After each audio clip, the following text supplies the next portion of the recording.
বন্ধু, এবাৰ বাৰিষাত মাজুলীলৈ আহিবা। বন্ধু, এবাৰ বাৰিষাত মাজুলীলৈ আহিবা।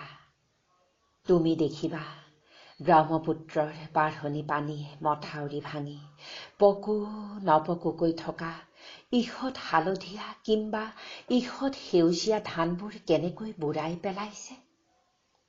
আৰু দেখিবা হাত দীঘল চোলা পিন্ধি বুকুত মেথনি মাৰি হাতত কাঁচি লৈ দাৱনী জাকে পানীত খেপিয়াই খেপিয়াই কেনেকৈ ধান দাইছে।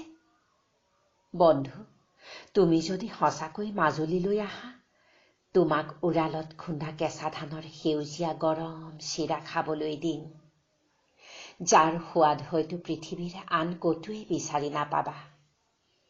বন্ধু, বাৰিষাত আমি নিশাবোৰ কেনেকৈ পাৰ কৰো এবাৰ আহি চাবাহি। মাটি বুলিবলৈ কমলাবাৰী ঘাটৰ পৰা তিনিআলি সংযোগী পথৰ পানীত তল নোযোৱা কোনো অংশত টিঙৰ ঘৰ সাজি এখন বহল বিচনাত একেলগে নিশা পাৰ কৰো।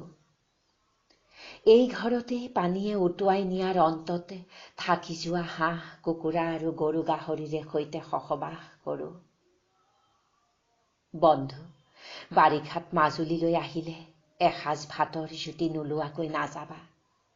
নতুন আহু ধানৰ ৰঙা চাউলৰ লগত কুকুৰা আৰু কলপচলাৰ জোল নাইবা ৰঙালাও আৰু নামচিঙৰ আঞ্জা এবাৰ হলেও খাবা।